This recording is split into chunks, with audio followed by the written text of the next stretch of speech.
వందనాలు. మీ అందరికీ కూడా మరొకసారి ప్రత్యేకమైన వందనాలు. బేబీ మినిస్ట్రీ ప్రార్థన సహవాసము మరి ఈ యొక్క గ్రూప్ తరఫున దేవుని సన్నిధిలో మరొకసారి మీ ముందుకు రావడానికి దేవుడు కృపను చూపించారు.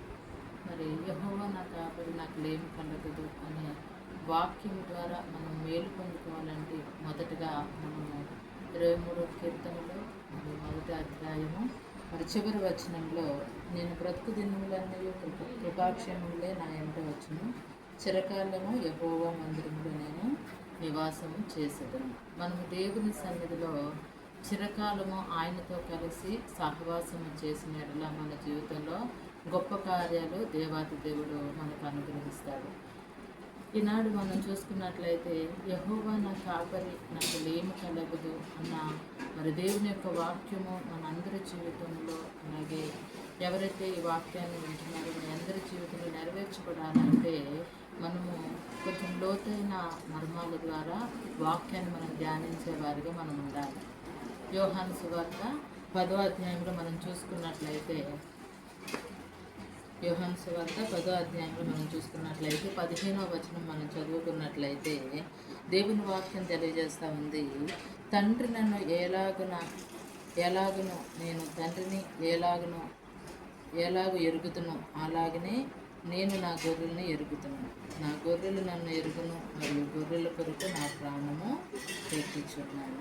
చూసారండి, అంటే మనం మొదటిగా దేవుని యొక్క మందిరంలో అనగా యెహోవా మందిరంలో చిరకాలము మనము నివాసము చేసే అనుభవానికి వెళ్ళాలంటే మొదటిగా మనము యోహాను సువార్త 10వ అధ్యాయము 15వ వచనంలో చూసుకున్నట్లు తండ్రి నన్ను ఎలాగును ఎరుగునో నేను తండ్రిని అలాగనే ఎరుగుతాను, అలాగే నేను నా గొర్రెలను ఎరుగుతాను. నా గొర్రెలు నన్ను ఎరుగును, మరియు గొర్రెల కొరకు నా ప్రాణము పెట్టుచున్నాను. దేవాతి దేవుడు తన కుమారుని మరి ఏ విధంగా భూలోకం మీద మన కొరకు ప్రాణము పెట్టేంత మరి ఆ ప్రేమను చూపించాడో ఆ అనుభవంలో మనము కూడా తండ్రిని కుమారుడు ఎలాగే ఎరిగి ఉన్నాడో మనము కూడా అలాగే మరి క్రీస్తు యేసు ప్రభు వారిని ఎరిగేవారిగా మనం ఉండాలి.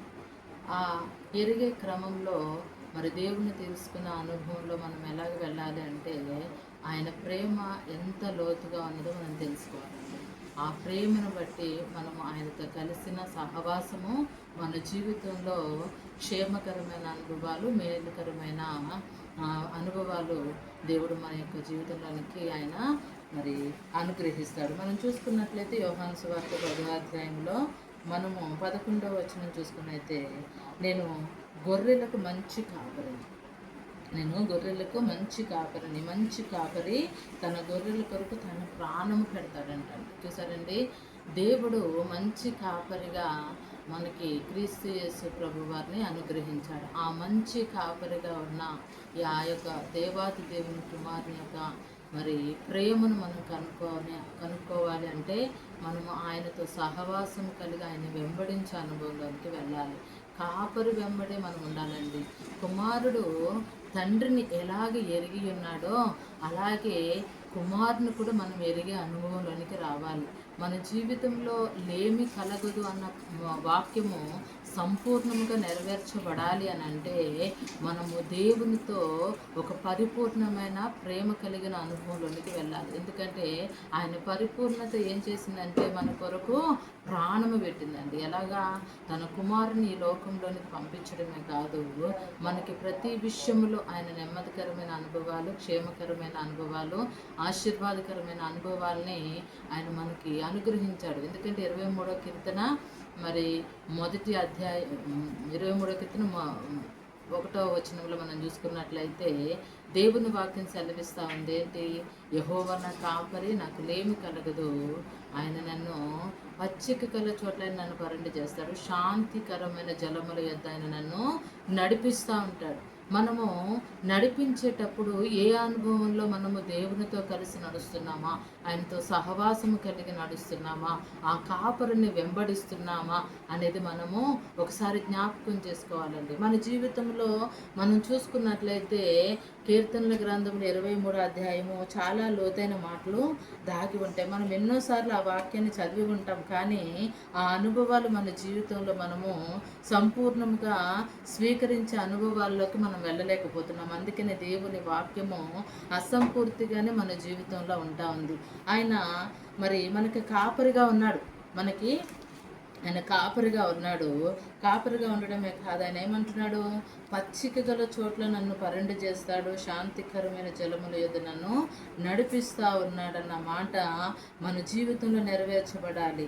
అలాగే నా ప్రాణమునకు ఆయన సేద తీర్చుచున్నాడు, తన నామమును బట్టి నీతి మార్గములో నన్ను నడిపించుచున్నాడు. చూసారండి, అంటే దేవునితో నడిపించే అనుభవం అంటే నీతి మార్గములో మనం నడవడం. మన యొక్క జీవితాన్ని నీతి మార్గములో మనము నడిపించేవారిగా ఉండాలి. ఎలాగంటే మనం కాపరిని వెంబడించాలి. ఎందుకంటే ఆయన నీతిమంతుడు కనుక మనము కూడా నీతిమంతులుగా ఉండాలి. ఆయన పరిశుద్ధుడు కనుక మనము కూడా పరిశుద్ధులుగా ఉండాలి. ఆయన మంచి కాపరి కనుక మనము కూడా మంచివారిగానే ఉండాలి. ఎందుకంటే దేవాది దేవుడు తన యొక్క పోలికలో మనల్ని సృష్టించుకున్నాడండి. ఆ పోలికలో మనం ఏం చేయాలంటే ఆయన వెళ్ళే మార్గంలోనే ఉండాలి. ఆయన పోలికగా మనం నడుచుకోవాలి. ఆయన్ని సంతోషపెట్టే బిడ్డగా, ముఖ్యంగా తన కుమారుని మన కొరకు ప్రాణము పెట్టే అనుభవంలోనికి తీసుకొచ్చాడండి. ఎట్లాగా? మొదటగా ఆయన మనల్ని ఎరిగిన దేవుడుగా ఉన్నాడు. మొదటగా ఆయన మనల్ని ప్రేమించాడు. మనం ఆయన్ని ప్రేమించలేదు, కానీ ఆయనే మనల్ని మొదటగా ప్రేమించాడు. ప్రేమించడమే కాదండి, మనం చెడ్డవారిగా ఉన్నప్పుడే ఆయన ఏం చేశాడంటే తన కుమారుని ఏం చేశాడు, భూలోకం మీదకి తీసుకొచ్చాడు. భూలోకంలోనికి తీసుకురావడం కాదండి, దేవుని సన్నిధిలో మనమందరము కూడా ఈ లోకము పాపముతో నిండిపోయినప్పుడు ఈ యొక్క లోకము కొరకు ప్రాయశ్చిత్తం కలగడానికే తన కుమారుని ఆయన భూమి మీదకి పంపించాడు. అందుకని అంటాడు ఏమంటే, నేను గొర్రెలకు మంచి కాపరిగా ఉన్నాను. ఎందుకనంటే నన్ను ఎరిగాడు, నేను తండ్రిని ఎరిగాను. ఈలాగా మనము కూడా ఆయన పోలికలో సృష్టించబడిన తన ప్రజలుగా ఉన్న మనం ఏం చేయాలంటే దేవుని ఎరిగే అనుభవంలోనే ఉండాలి. దేవుడిని ఎరుగుతున్నామని మనం లోకంలో ఉండడానికి వీల్లేదండి. ఉన్నప్పుడు మన జీవితంలో మరి ఆనందకరమైన అనుభవాలు మనం చూడలేం.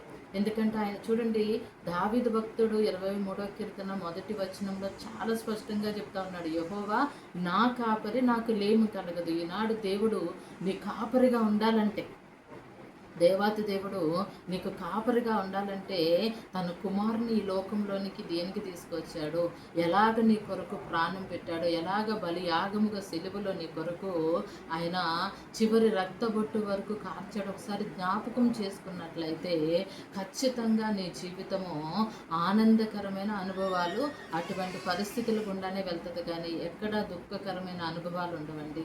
ఎక్కడా కూడా నీ జీవితంలో దేవునికి విరుద్ధముగా ఏది కూడా నీకు,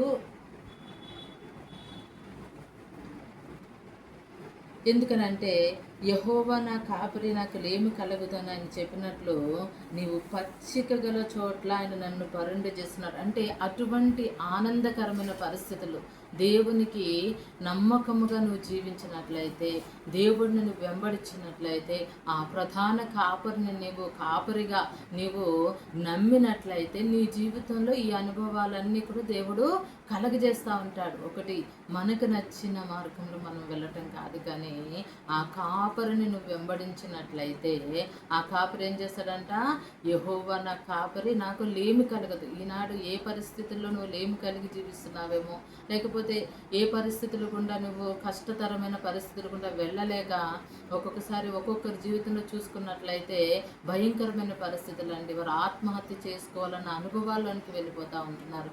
ఎందుకు ఆ అనుభవాల్లో వెళ్తున్నారంటే దేవుణ్ణి ప్రధాన కాపరిగా అంగీకరించలేని పరిస్థితులు. ఈ లోకంలో మనం ఏది చేసినా కూడా నెమ్మదికరమైన పరిస్థితులు లేవు, కానీ దేవుని వాక్యం చెప్తా ఉంది, శాంతికరమైన జలముల యొద్ద ఆయన నన్ను నడిపించుచున్నాడు. నువ్వు నడిచే మార్గం ఎలా ఉండాలండి? శాంతికరమైన అనుభవాలు. ఎంతమంది శాంతితో ఉంటున్నారండి ఈ లోకంలో? నిజంగా చాలామంది నోటంట ఉదయం లేచిన కాంచి మనం చూసుకున్నట్లయితే అశాంతితో వారు బ్రతుకుతూ ఉన్నారు, వారి జీవితాలను కొనసాగిస్తూ ఉన్నారు. ఎందుకు అంటే ఆ కాపురిని వెంబడించలేని పరిస్థితి. ఈనాడు దేవుణ్ణి వెంబడించే అనుభవం నువ్వు కలిగి ఉన్నట్లయితే దేవాతి దేవుడు నీతో నాతో మాట్లాడుతున్న మాట ఏంటో తెలుసా? శాంతికరమైన జలముల యొద్ద ఆయన నిన్ను పరుండజేస్తాడు. ఏ దుఃఖకరమైన పరిస్థితి, అది నీ కుటుంబ పరిస్థితి కావచ్చు, నీ అనారోగ్య పరిస్థితి కావచ్చు, నీ అప్పుల సమస్యలు కావచ్చు, ఏదైనా అయినప్పటికీ నీవు వాక్యాన్ని ఆధారం చేసుకోవాలి. నువ్వు మనుషుల్ని ఆధారం చేసుకుంటే నువ్వు అసమాధానకరమైన పరిస్థితుల్లోకి వెళ్ళిపోతావండి. నువ్వు సమాధానకరమైన పరిస్థితుల్లో నీ జీవితం కొనసాగించబడదు. ఒకవేళ అలాగ కొనసాగించబడుతుంది అని నువ్వు అనుకున్నట్లయితే అది కొంతకాలము వరకే, కొంత సమయం వరకే. కానీ ఈ సంపూర్ణమైన శాంతికరమైన మార్గములో నీ జీవితము సంపూర్ణముగా కొనసాగించబడాలంటే ఆ ప్రధాన కాపురి అయిన మరి కుమారుని నువ్వు వెంబడించాలండి. ఎందుకంటే ఆయన నువ్వు ఎప్పుడైతే వెంబడిస్తావో ఆయన నీ ప్రాణముని కంట ఏం చేస్తాడు? సేద తీరుస్తాడంట. తన నామమును బట్టి నీతి మార్గంలో నన్ను నడిపిస్తా ఉన్నాడని దావీదు చెప్పినట్టు నీ జీవితంలో కూడా నీతి మార్గంలో వెళ్ళడానికి దేవుడు కృపను చూపిస్తాడు. ఇప్పటి వరకు నీ జీవితం ఏ విధంగా ఉన్నదో పక్కకు పెట్టేసేయండి. కానీ దేవుని వాక్యము మనల్ని దర్శిస్తున్నప్పుడు ఆ వాక్యానుసారంగా మన జీవితాన్ని కట్టుకున్నట్లయితే ఏ పరిస్థితుల్లో నువ్వు పడిపోయావో, ఏ పరిస్థితుల్లో అశాంతిలో నువ్వు ఉంటున్నావో, ఏ పరిస్థితుల గుండా నీతి మార్గాన్ని నువ్వు తప్పిపోయావో పర్లేదు. కానీ దేవుని యొక్క వాక్యాన్ని ఎరిగిన తర్వాత తిరిగి ఆయన యొక్క కాపరి అనే ఆ మార్గంలో నువ్వు వచ్చినట్లయితే దేవాది దేవుడు ఈరోజు నిన్ను శాంతికరమైన అనుభవాలు ఏవైతే ఇక్కడ చూపిస్తా ఉన్నారో 23వ కీర్తనలో ఆ వాక్యానుసారమైన అనుభవాలు నీ జీవితంలో ఇవ్వడానికి ఆయన సిద్ధంగా ఉన్నాడు. ఒకటి, ఆ నీతికరమైన మార్గమును నువ్వు అనుసరించి నడుచుకోవాలి. ఎందుకంటే దేవాతి దేవుడు నిన్ను ఆయన సన్నిధిలో అనుదినము కూడా క్షేమకరమైన పరిస్థితులు తీసుకురావాలని ఆయన ఆశపడతా ఉన్నాడండి. చివరి వచనం 23వ కీర్తన అదేంటి? నేను బ్రతుకు దినములన్నీ ఒకరోజు కాదండి, ఒకరోజు శాంతి కాదు, ఒకరోజు మనశ్శాంతి కాదు, ఒకరోజు సంతోషము కాదు. దేవుని వాక్యము చెప్తా ఉంది, నేను బ్రతుకు దినములన్నీ కూడా ఏంటంట? కృపాక్షేమములే నా ఎంట వచ్చును. చూసారండి, ఏమొస్తాయి? కృప, క్షేమము, బ్రతుకు దినములన్నీ అండి. నువ్వు దేవుడిని వెంబడిస్తున్నావంటే ప్రతిదినము దేవుడిని నమ్మిన వారికి కష్టాలు ఉంటాయండి, ఉండవని కాదు. కానీ ఆ కష్టాల కడిల్లో నుంచి కూడా నిన్ను తప్పించే దేవుడు ఒక్కడే. ఎందుకు అనంటే నీవు ఎరగనప్పుడు ఆయన నిన్ను ఎరిగాడు.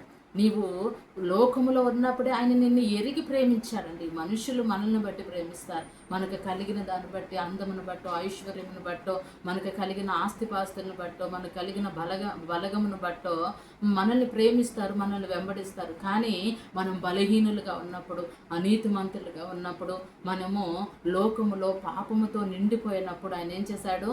తన కుమారుని ఈ లోకములోనికి పంపించాడు. ఆ కుమారుడు ఏం చేస్తున్నాడంటే మనల్ని కాపరిగా నడిపిస్తూ ఉంటున్నాడు. వింటున్నారండి? ఆ కాపరి ఏం చేశాడంట? తన గొర్రెల కొరకు ప్రాణం పెట్టాడంటండి. చూడండి, నీ కొరకు ప్రాణం పెట్టే మనుషులు ఎవరున్నారండి? ఈ లోకంలో ఎవ్వరు కూడా లేరు, దేవుడు తప్ప నుంచి. ఆ ప్రేమ నిన్ను నడిపించినట్లయితే ఆ కాపరి యొక్క సహవాసంలోనికి నువ్వు రావాలి. దేవుని బిడ్డలారా, ఈరోజు ఈ బీవీబీ మినిస్ట్రీ ప్రార్థన సహవాసము అనే గ్రూప్ ద్వారా మరి ఈ వాక్యము వింటున్న దేవుని బిడ్డలు అందరితో దేవుడు మాట్లాడుతున్న మాట ఏంటో తెలుసా?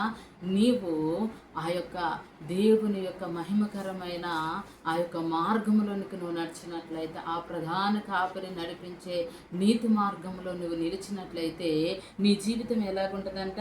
బ్రతుకు దినములన్నీ కృపాక్షేమములే నీ వెంట వచ్చినని దావీదు భక్తుడు చెప్పినట్టు ఈనాడు దేవుడు నీతో మనందరితో మాట్లాడుతున్న మాట ఏంటంటే, నీ యొక్క బ్రతుకు దినములన్నీ నీవే కదండి, నీ తరతరములు కూడా కృపాక్షేమములు వెంటే నువ్వు నడిపించబడతా ఉంటావు. ఎందుకు అనంటే చిరకాలము నువ్వు దేవునితో సహవాసము చేసే అనుభవంలోనికి రావాలని ఆయన ఆశపడతా ఉంటున్నాడు. ఏంటిది? చిరకాలము యెహోవా మందిరంలో నేను నివాసము చేస్తాను. చూసారండి, అంటే ఎప్పుడూ కూడా ఆయన్ని విడిచి ఉండవండి. ఆయన మార్గములో ఆయన వెనకాలే వెళ్తూ ఉంటాం. అర్థమవుతుందా? ఆ వెనకాల వెళ్ళే అనుభవం ఎక్కడికి తీసుకువెళ్తుందంటే చిరకాలము దేవునితో సహవాసం చేసే అనుభవంలోనికి తీసుకువెళతావు. అప్పుడు ఆ ప్రధాన కాపరి నిన్నేం చేస్తాడు? అనుక్షణము నిన్ను కాపాడుతూ ఉంటాడు. ఆయన నిన్ను వెంబడిస్తూ ఉంటాడు, నీతోనే ఉంటాడు, నిన్ను నడిపిస్తూ ఉంటాడు. అప్పుడు ఆ యొక్క దేవాతి దేవుని యొక్క కుమారుడు ప్రాణం నీ కొరకు ఎందుకు పెట్టాడో ఒక్కసారి నువ్వు ఆలోచించుకున్నట్లయితే నీ యొక్క జీవితం ఎలాగ మార్చబడాలి అంటే ఈ అనుభవాలన్నీ నేను కలిగి ఉంటున్నాను అంటే దేవుడు నన్ను ఎంతగానో ప్రేమిస్తున్నాడు, ఆయన నన్ను నడిపిస్తున్నాడు. ఇదిగో నాకంటే ముందుగా ఆయన వెళుతూ ఆయన మార్గంలో నేను వెళ్ళాలని ఆయన ఆశపడుతున్నాడని నువ్వు తెలుసుకున్నట్లయితే నీ జీవితంలో ఈ యొక్క మంచి మాటలు ఏంటంటే క్షేమకరమైన మాటలు, దీవెనకరమైన మాటలు, మేలుకరమైన మాటలు నెరవేర్చబడతాయి. ఏంటిది? యెహోవా నా కాపరి, నాకు లేమి కలగదు, ఆయన పచ్చిక గల చోట నన్ను పరుండు చేయను, శాంతికరముల జలముల యొద్ద నన్ను నడిపిస్తూ ఉన్నాడు.